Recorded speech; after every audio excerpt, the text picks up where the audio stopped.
Just hit record too. Yeah, you can edit that. Oh man. All right. This is the last weekend of bow season. It is Black Friday, the 25th of November. Classic Iowa weather. Let's see. It started about 29, dipped down to like 27 degrees. And then ended out being about 52 degrees today. So had a wide range of temperatures. So you start out with a bunch of gear on and then, or layers, and then ended up stripping all those out by the end of the day. So went up, so I got permission to hunt the east side of the property, and me and another fella, he's loading up as well. You can't quite see him in the dark there, but we decided to tackle this northeast corner of the property that I normally hunt. Got to some permission from the east landowner that I could cross over from where he actually lives, and then he gave us permission to actually hunt the ground because he wasn't hunting it today. So that was an awesome opportunity. Got in about 6, I would say. It was about 6 a.m. Got in there, got set up. There was a doe out in the field that we spooked on the way in the soybean field.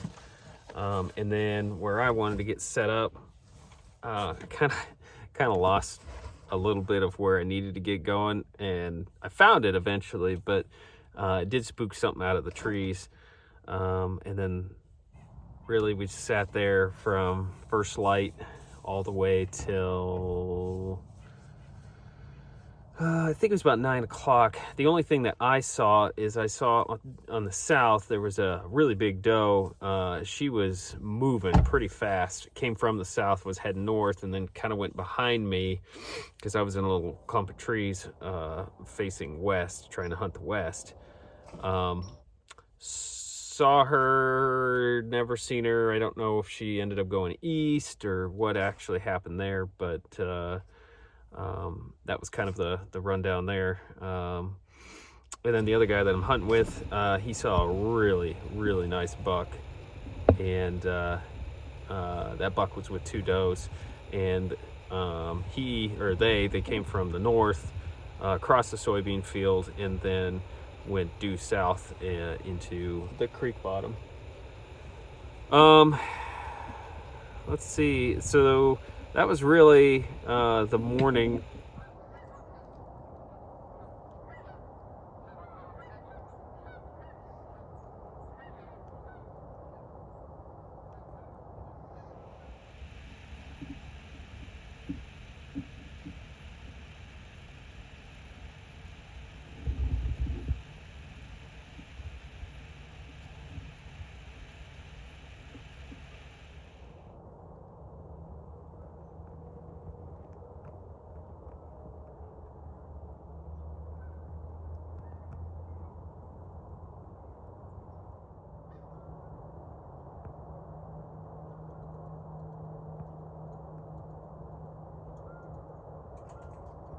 On our way out, we kind of gathered up kind of in the soybean fields, and then we saw a pile of doe come out from the north, further east, and then they went into that tree area there that we were going to end up going. Then we saw a good sized buck with a doe, kind of went down in the same area as well. So that's part of the reason why we were like, all right, let's hunt that south. So we'll use the creek.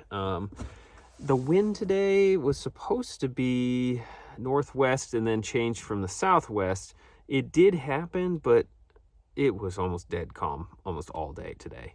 So that was really the morning. Then we gathered back up and we decided what we were going to do is we were going to reset, and we were going to work the south bottom piece of this, use the creek, and go all the way up to the west, and then stay low inside the bottom of the creek and work through that and try to get in on them where they're bedding, and then get set up for an evening hunt.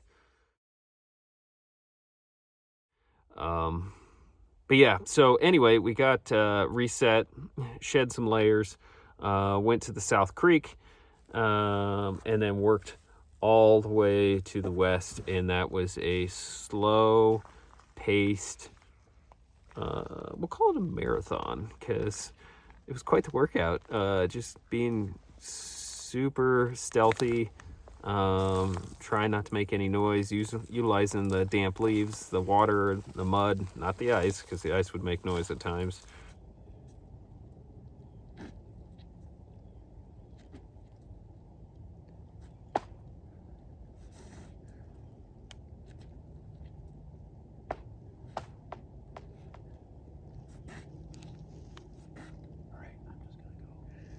You're going through, man.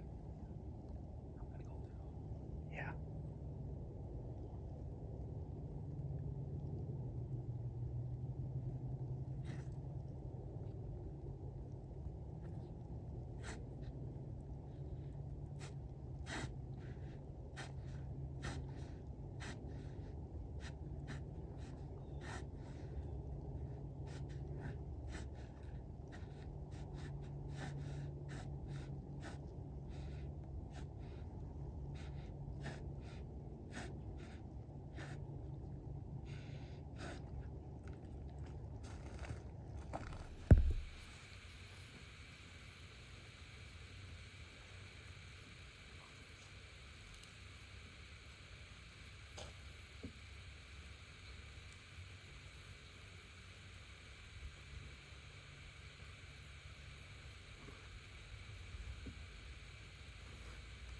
Yeah, I know, I saw that.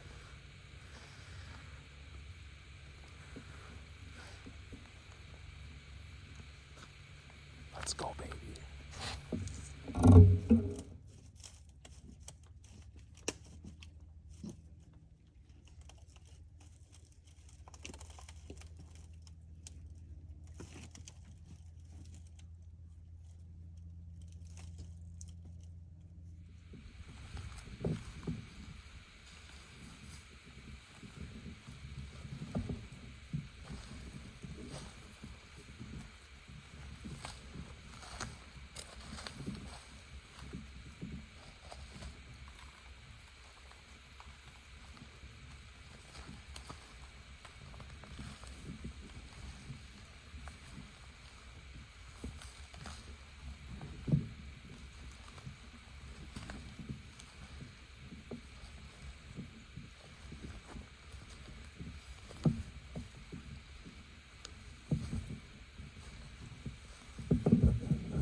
This is a lot of tracks, man. Wow.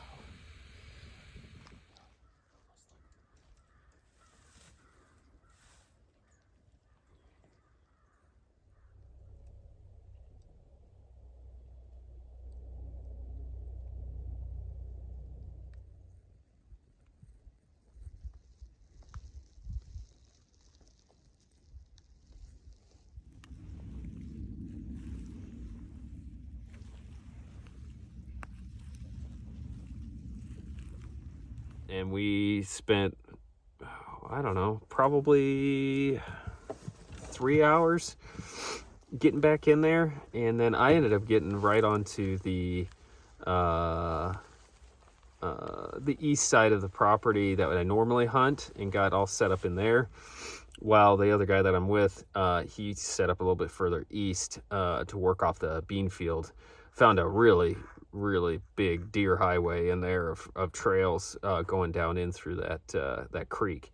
So that's where he set up. I decided to further down. We figured we'd just split our efforts. Got set up.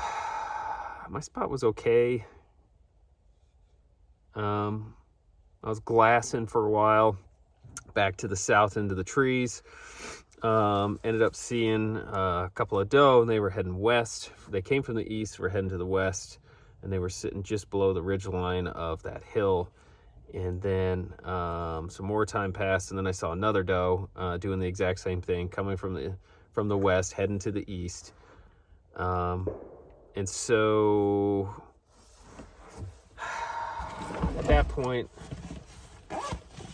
I knew we're getting down to the wire, that this is probably the last of the bow hunting for me. And so I'm like, all right, we're just gonna get aggressive. So I ended up moving that direction and got up in there, and I started grunting a little bit, see if I could get anything to show up. And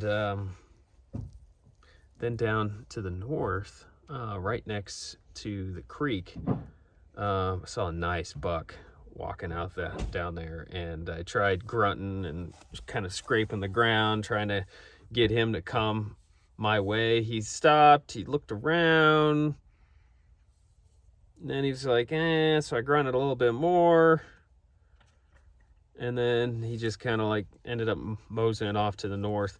It's the same trail, the same path that all these bucks that I've seen come working through there. Yeah, so he was 70 yards away from me, obviously outside of bow range. And then that was really all that I saw. Got to watch some turkeys. They were out in the field, and then they ended up roosting up into the tree just below me, or just above me. I was just below them, and that was really my evening. And we ended up getting to last light, and the guy I was hunting with, he got set up. He had a lot of doe and a shed buck come out in the field, but the way that he got positioned, couldn't get a shot off him. He had another doe get him pretty close, but he was saying that she's probably been around because she kind of knew something was up and wouldn't get any closer, and he couldn't get a shot off of that either. So we end up with nothing. Nothing but a story. So at least we gained something out of there. Probably some knowledge, learned some things, got a sweet opportunity to hunt this east side of the property, or this east property, which is a great opportunity. And it was just really nice of the landowner, or the guy that owns the hunting lease, to just be like, yeah, sure, go ahead and hunt it. So kind of blessed to be able to have that opportunity. It was a beautiful day. Kind of a great way to end bow season. It's just, it'd be a better high note if you ended up bringing something home for the freezer, but that's what late muzzleloader is. So my bow is caked with mud. little muddy. It's all good. But yeah, learned a lot. Love the longbow. I kind of did it on a budget this year. Yeah, I think I'm gonna stick with it. I really like it. I love the simplicity, and there's just something about that appeals to me, and I think we're gonna stick with that for next year, and just continue to shoot more often. And I'm in the dark. And just keep shooting more often, and getting better with it. I think next year I'll actually do some different arrows. Probably maybe build my own. I don't know, we'll see. See what kind of time I have. So that'll be a new adventure as well. So anyway, I'm gonna bail. I have a lovely bride waiting for me, and I'm also hungry. But I didn't get a deer, so I'm just gonna continue to be hungry until late muzzleloader. All right, see ya.